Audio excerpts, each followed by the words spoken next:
Dr. West, you spent time at Occupy Wall Street and then today at Occupy LA. Is there a difference between the messages, or are they the same? No, I saw the same thing in New York, Occupy Boston, as well as Occupy LA. The focus is on corporate greed. It talks about individual liberty. It talks about social justice. It talks about democratic accountability of especially the 1% who own 40% of the wealth. All right, so both of you, Tavis, went on this 11-state tour in August. Was there a common grievance that you heard on that tour that you see being addressed in this movement, do you think?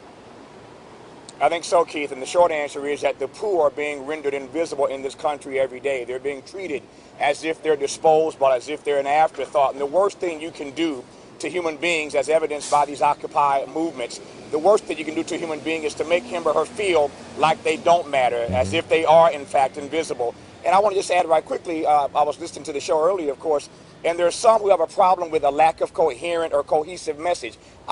Maybe it's a bit counterintuitive, Keith, I don't feel that same pressure. There are a lot of folk out here who have a lot of legitimate grievances, and as long as these protests continue to grow, somebody in Washington is going to have to start asking them what their grievances are. So you lay out a list and we start talking about how we address the problems. There doesn't have to be one particular grievance, as was the case during the Civil Rights era. Yeah, Dr. West, give me your feelings on that, because I started in exactly that place where it was like, well, what are the demands? Then I started to listen to the process by which they were achieving what they wanted to achieve, and when I went there yesterday, it became very obvious that the attempt here is to find out, we all know something's wrong, let's publicize the fact to as many people as possible that it's wrong and that they're not alone in feeling that it's wrong, and then the people who have the answers probably aren't in the protest right now. They're probably people who have not yet even been touched by this. Do you feel that way? Well, I think it's a step-by-step process. This is the early stages of not just a national movement, this is an international movement. 108 cities around the world, over 70 cities in the United States. We know wealth inequality is wrong. We know corporate greed needs to be reined in. We know, in fact, that there's a corporate greed at work in the prison industrial complex, the military industrial complex, the corporate media complex, and Wall Street. We're looking for the connections, but we're trying to do it in such a way that we keep alive the best of democracy. It has to do with a love for ordinary people, a love for everyday people, and trying to ensure that our elites are democratically accountable.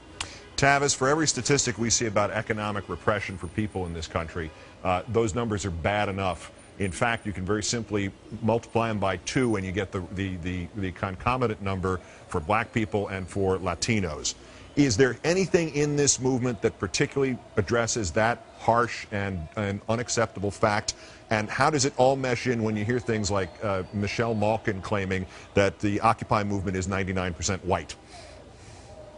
I think the grievances that African Americans and Hispanics have are legitimate as well, and I'm starting to see more and more people of color engage this particular movement. The reality is, as you well know, that black and brown people are hurting the most, and I've raised 3 questions, Keith, that I think black folk, to your question, have to start to wrestle with. Number 1, what is the pain threshold in black and brown America? For black folk especially, they've been too, shall I say, deferential to this White House. What is the pain threshold in black America, number 1? For black people, number 2, what is the presidency actually worth? Is it worth our silence, worth our capitulation in deference to the president? What's it worth? And number 3, how is history going to regard the silence of black folk in this particular moment? While you celebrate an African-American president in the White House, it's clear the numbers indicate the bottom is falling out of black America. So are black folk being too quiet and too deferential in this moment where they, quite frankly, are catching the most hell?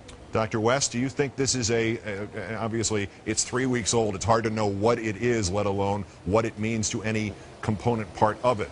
But does this seem to be the kind of thing through which the issues that particularly address the African-American community right now can be given the full merit that they deserve, along with the issues that face the 99%?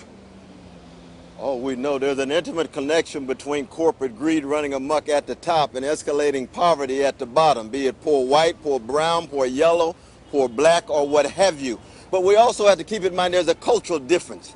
The Tea Party looks more like the audience of Lawrence Welk in the National Hockey League. The Wall Street occupation, we look more like the audience of Lupe Fiasco or the audience of Carole King and James Taylor. There's a cultural sensibility that is different in that regard.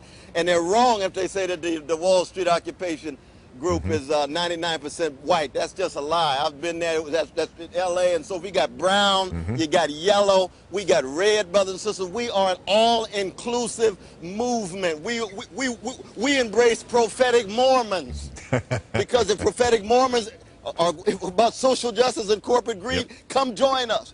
Brother Bill Maher, he's my dear agnostic brother. He's with us. Paul Krugman in the New York Times comes out. He's with us. We're open in ways that the Tea Party couldn't imagine to be. And Tavis, lastly, starting Monday, the show is your show's devoting a week specials worth of subject of poverty in America. Is that the underlying, ultimately the underlying issue of these protests here? Do you think? I'm not so sure it's their underlying mission or motive, but certainly as a member of the media, like yourself, I try every day to use the platforms I've been blessed to have to challenge Americans to re-examine their assumptions, to expand their inventory of ideas, to look at the world through a different prism. And so what we did on this tour this summer, going to 11 states and 18 cities, is to try to put a face on these numbers, Keith, that you and I talk about every night. And when you connect these numbers to the humanity of everyday people, I think perhaps we can get some traction on this conversation. So I'm hoping that this 5-night conversation about poverty next week will advance the conversation in some small way. Good luck with it. Good luck with it. Tavis Smiley, Dr. Cornel West, live from Thank you so much, LA. Brother Keith. Thank you, gentlemen. All the best.